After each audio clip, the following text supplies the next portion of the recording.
Welcome to Hitman Boxing. So everybody knows the welterweight division is super stacked.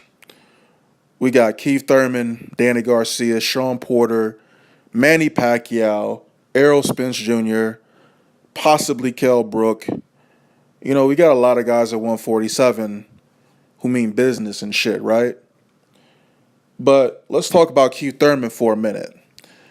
Keith Thurman fought one time this year, and it was against Shawn Porter. Hell of a fight. Hell of a win for Keith Thurman. But I got to give both guys props for that fight. Because, that was one of the best fights I've seen all year. And I'd be lying if I told you I didn't want to see that shit again. So, Keith Thurman, or at least what's next for Keith Thurman, what he wants to do is he wants to unify with somebody. Obviously, he's the WBA champion. He's got his eyes set on Danny Garcia. He says after he unifies with someone, he said he would be open to fighting Shawn Porter again. But Shawn Porter's really got to do something in the meantime, if you ask me. I know there's talk of him fighting Andre Berto. I believe he could beat Andre Berto. But let's just talk about Keith Thurman for a minute. He really has been stalking the fuck out of Danny Garcia. Like, he wants that fight real bad. And for a really good reason. I would only assume that a lot of people would feel that Danny Garcia is the weakest link at welterweight, at least of the champions. But you know what? He's probably got the better resume if we're not talking about Manny Pacquiao, right? We're not talking about the shit he's done at 147, but he's done a lot of other shit at lower weight classes. He's got some good names on his resume when you compare him with the likes of like Keith Thurman, Shawn Porter, those two guys especially. But, I would like to see Keith Thurman and Danny Garcia fight. I think that's a good fight. I'd probably pick Keith Thurman to win that fight. But I wouldn't give up on Danny Garcia just yet because I have picked that motherfucker to lose in the past. And for some reason, he always seems to pull through with a win, no matter what. So it's really hard to bet against Danny Garcia. But at the end of the day, we're talking about Keith Thurman here. Keith Thurman had a hell of a fight with Shawn Porter. I think he would give Danny Garcia a lot of problems with his movement, man. And by the end of that fight, if Danny Garcia's not knocked out, his face gonna look fucked up like it normally does. And when you look at a motherfucker like that and his face look battered and just destroyed, you thinking, that motherfucker probably lost. Whatever, right? But Keith Thurman, Danny Garcia, let's make that shit happen. And then, maybe go ahead and maybe fight Shawn Porter again. You really don't have anything to prove, to be honest. You've already beat him, so why go back and fight him again? Matter of fact, I don't think Keith Thurman's going to want to fight Shawn Porter again because there's no point to it. Shawn Porter don't even have a belt right now. So if Keith Thurman's really looking to unify his division, he's going to have a lot of trouble doing that.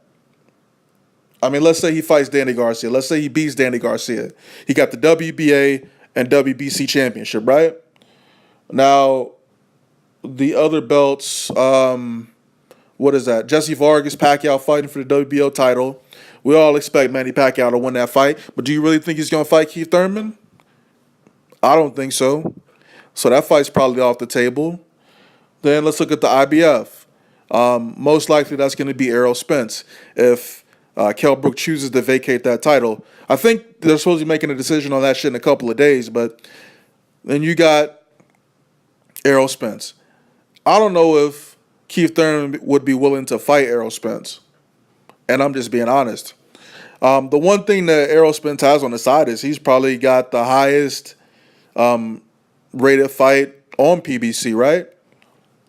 I forgot what the numbers were, but he did some really, really good numbers. Yeah, it was after the Olympics. So what? He's still beating all the motherfucker in views. You know what I'm saying? So that's a good fight. Keith Thurman and Errol Spence. There's so much bullshit going on in boxing, man. And it's fucked up that Keith Thurman only fought one time this fucking year.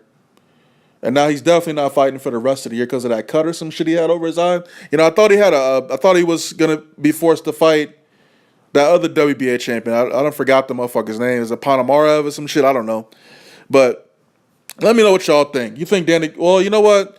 These motherfuckers gotta fight each other next year. Ain't no more running and shit, man. These motherfuckers gotta fight each other because ain't nobody left for them dudes to cherry pick. I mean, Danny Garcia is really about to fight John Molina Jr. Pulling somebody up from 140. Sick of that shit, man. He ain't fought a threat at 147 since he's been there, man. So, hell yeah, I want to see that Keith Thurman fight.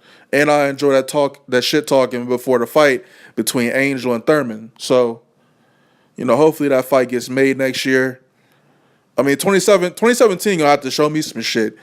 You know, as a boxing fan, I need to see some better fights. I mean, yeah, we had some really great fights this year. But we had a whole lot of fucking ducking this year as well. So we'll see how it goes. Keith Thurman, Danny Garcia. That shit should be made for 2017. And maybe we can see a Keith Thurman, Shawn Porter rematch. But I really don't know I really don't think there's a reason for them to do that shit other than for just to appease the fans, man. Because that first fight was a hell of a fight. So we'll see how things go. 2017, Keith Thurman, Danny Garcia, Shawn Porter, Manny Pacquiao, possibly Kell Brook, Adrian Broner's fat ass. We'll see how it goes. Let me know what y'all think about the welterweight division, man. Let me know what the fuck y'all want to see in 2017. Hitman Boxing, and I'm out.